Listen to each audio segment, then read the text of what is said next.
Okay, in general, we categorize forces into one of two categories, either contact or field.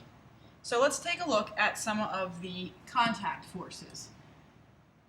The first force we're going to look at is the normal force. This force is a perpendicular force exerted by a surface, and that's what normal means. Normal is a geometric term that means perpendicular to. So it is a force exerted by a surface that is perpendicular to the surface. So let's say you've got an object sitting on a table. This object would fall to the ground if the only force acting on it were gravity. However, it's on a table, and that table is exerting a normal force. The surface of the table exerts a normal force, and that force is perpendicular to the surface. So the surface that I drew here is horizontal, so therefore perpendicular to that would be vertical. Now, if your surface is not horizontal, if it's at an angle, so you've got maybe a drafting table or something, and you've got something setting on that, okay, now your normal force, it's still perpendicular to the surface. So I come over here, the surface is going up at this angle. The normal force needs to make a 90-degree angle. It needs to be perpendicular to the surface. Okay, so it's something to be careful with when you're dealing with a normal force. So what type of forces are contact forces? Well, the next one is a frictional force. A frictional force is a parallel force opposing motion exerted by a surface. So again, it's by a surface. Okay? It opposes the motion. So let's say we've got this table again. Okay, and I've got a book on the table. And I push this book to the right. Okay, I'm applying a force to the right, pushing the book to the right, but there is still a force going in the opposite direction opposing that motion, and that is created by the surface, the friction between the surface and the book. Another type of contact force is the tension force. Okay, so the tension force could be exerted by a string, a rope, a cable. Okay, so let's say you've got a child swinging on a swing.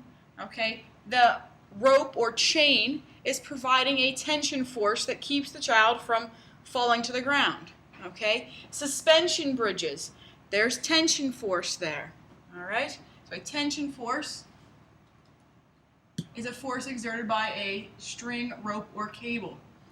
The buoyant force is an upward force exerted by a fluid. Okay? Fluids are liquids and gases. Most commonly we think of the fluid of water. Okay? You get into a pool and you notice that you can move a little bit easier. You got a buoyant force acting on you. You don't feel so heavy. Okay? So that is the buoyant force, and it's helping to make you feel lighter because it's an upward force. All right? But water is not the only fluid. We are surrounded by air. Air is a fluid. Air is providing a buoyant force. We don't typically notice this, but if you take a helium balloon and you let it go, you'll notice the buoyant force immediately, because the buoyant force, in that case, exerted by air, is actually greater than the gravitational force, and the balloon will rise. The last contact force that we're going to discuss is the applied force. The applied force is a generic name for any force not fitting into one of these categories up above. So these are the main categories that we'll be using in this class. If it doesn't fit in one of those categories, we're going to call it an applied force. Now, in order to be a contact force, though, they actually need to be touching. Okay?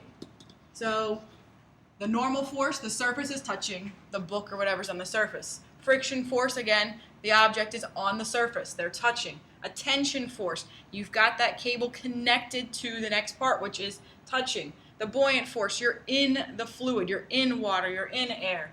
Okay? An applied force, again, is going to be one where there is contact. All right, so then we have field forces. In a field force, there doesn't need to be contact. First one, most common one that we'll be using in this class, is the gravitational force. Gravitational force is an attractive force between two objects with mass. We typically think of the gravitational force as just being some force that Earth exerts on us. It's not. It's between any two objects with mass. So that means that the calculator on your desk and you have an attractive force between each other. Why don't we notice it? Well, Earth is very, very massive. Okay? So the gravitational force that we feel with Earth is so big that we just don't notice the attractive force between some of the other objects. Now, if we get rid of Earth, we go in outer space, we get rid of the other large objects out there, then we will notice a attractive force, a gravitational force between smaller objects with less mass. Electric force is a type of field force. It's a force between any two charged objects. You may remember from another class that if you have two positively charged objects, they will repel. If you have two negatively charged objects, they repel. If you've got a positive and a negative, they attract. Opposites attract. Okay? Similarly, we have the magnetic force. Okay? It's a force between two magnets. It's similar to the electric force, except now we're going to say we've got a north end and a south end, or north pole and a south pole. North and north will repel, south and south will repel, but opposites will attract again. So it's similar to the electric force. We got the nuclear force. The nuclear force is the force between protons and neutrons in a nucleus. If we didn't have this force, they would push away from each other, because the electric force says that the protons should be trying to get away from each other. They should be pushing each other away. Well, this nuclear force is what keeps them together in the nucleus. All right, let's take a look at some of the common forces that we're going to be looking at in this chapter. Most common, gravitational force, because the objects we're dealing with are typically going to be on Earth. So there's going to be a gravitational force on the objects that we're looking at. It's how much the Earth pulls on an object, also known as the weight of an object. Okay, the symbol that we use for gravitational force is F sub g. The equation, the gravitational force is equal to an object's mass times the gravitational field strength, which on Earth, the gravitational field strength is 9.81 newtons per kilogram. The big thing to take out of this equation right here is that gravitational force and mass are not the same thing. Okay, your mass is the same anywhere.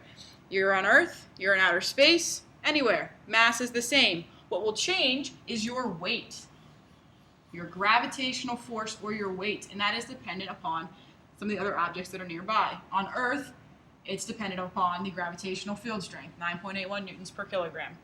The units for the gravitational force, also known as weight, are pounds or newtons. In our class, we will be using newtons. So let's look at how we get this equation. Gravitational force is equal to mass times the gravitational field strength. So we gotta look at mass. Mass is the amount of matter in an object. It's the measure of the amount of inertia an object has. Okay, it does not change. Like I said before, it does not change based upon your location. Okay, however, the gravitational force does change based on your location. Another very common force that we'll be using is the normal force. The normal force is, again, a perpendicular force caused by a surface. Okay, so it's from the surface, and again, it's perpendicular to the surface. So here we've got a hot dog. Okay, the normal force is pointing upward. Okay, perpendicular to the surface that the dog is on. Here we've got a ramp, and we've got a boat on this ramp. The normal force is perpendicular to the ramp, okay, to the surface.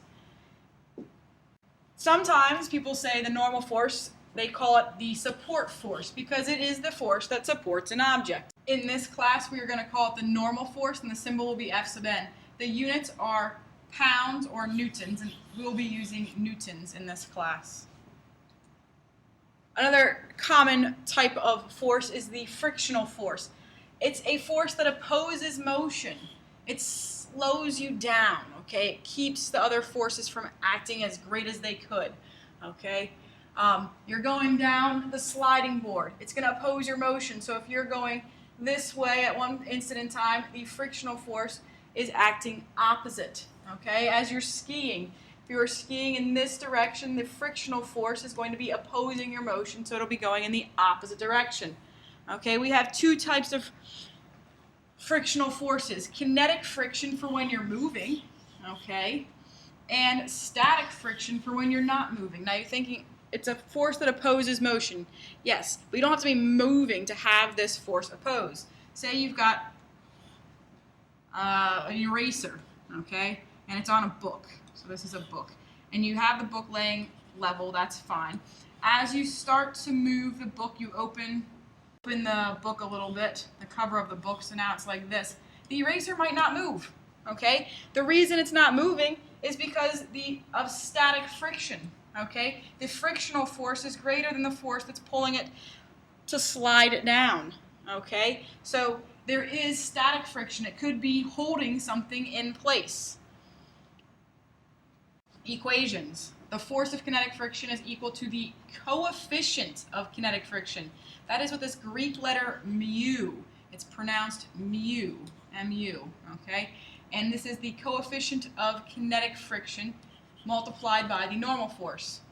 Similarly, for the force of static friction, you are going to have the coefficient of static friction multiplied by the normal force.